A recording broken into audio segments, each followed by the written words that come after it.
Hello दोस्तों, आज के वीडियो में जो है हम x square plus 5x plus 6 का गुणनखंड निकालने वाले हैं। देखिए मित्रों, ये गुणनखंड कैसे निकालेंगे, बिल्कुल आसान तरीके से हम गुणनखंड निकालना बताते हैं आपको। मित्रों, अगर आप लोग मेरे चैनल पर नए हों तो सबसे पहले चैनल को सब्सक्राइब कीजिए और वीडियो अच्छा लगे तो लाइक और शेयर कीजिए। तो आइए हम देर न करके हम x square plus 5x plus 6 का गुणनखंड निकालते हैं। ध्यान देंगे यहाँ पे एक्स स्क्वायर है और एक्स स्क्वायर का जो गुणांक है, यह गुणांक यहाँ पे 1 है।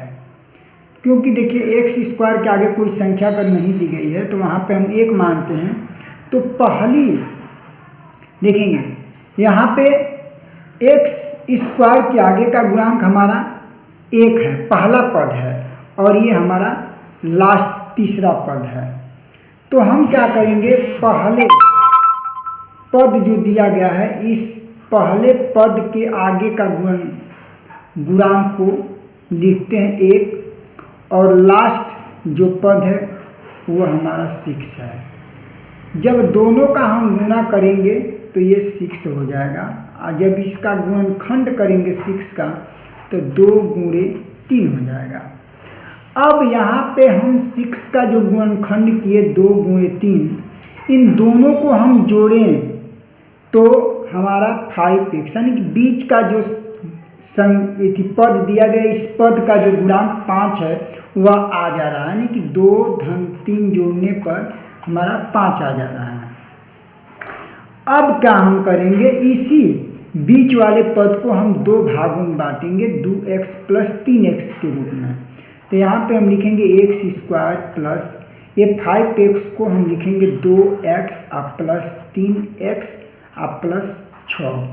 अब ध्यान देंगे यहाँ पे देखेंगे 2x और 3x मिलकर कितना हो जाएगा, 5x हो जाएगा। तो बीच वाले पद को हम 2 भागों में क्या करते हैं, बांट लेते हैं। अब क्या करेंगे, हम 2 का ऐसे जोड़ा बना लेंगे, और इस 2 का जोड़ा बनाने के बाद इसमें से हम क्या करेंगे, एक कॉमन लेंगे।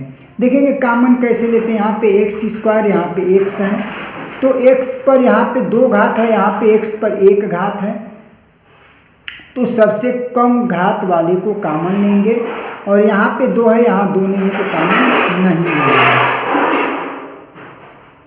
अब हम क्या करेंगे, यहाँ पे x से अगर x स्क्वायर में भाग देंगे तो 1 x बचेगा, प्लस इस x में x से भाग देंगे तो यहाँ पे 2 बचेगा, प्लस यहाँ पे देखेंगे 3 और यहाँ पे 6 है, तो 3 से 3 भी कट देगा और 6 भी कट जाएगा, इसलिए 3 कॉमन लेंगे। यहाँ पे x है, यहाँ पे x नहीं है, इसलिए x कॉमन नहीं लेंगे। अब 3 से 3 में भाग देंगे तो 3 कट जाएगा, क्या बचेगा, केवल x बचेगा, प्लस इस 3 से भाग अगर 6 में देते हैं तो 3 दूना 6 हो जाएगा। अब ध्यान देंगे मित्रों, इन दोनों में से फिर कॉमन हम लेंगे, तो यहाँ पे दोनों में कॉमन जो उभयनिष्ठ मिल रहा है ना, वह x प्लस 2 मिल रहा है, क्योंकि x प्लस 2 यहाँ भी है और यहाँ भी है, और जो कोष्टक के बाहर है कोष्टक के अंदर हम लिख लेते हैं, x कोष्टक के बाहर है और प्लस 3 भी कोष्टक के बाहर है, तो ये लिख लेते हैं। तो इस तरीके से एक्स स्क्वायर प्लस 5x का गुणनखंड हमारा निकल गया, जो है बहुत आसानी से।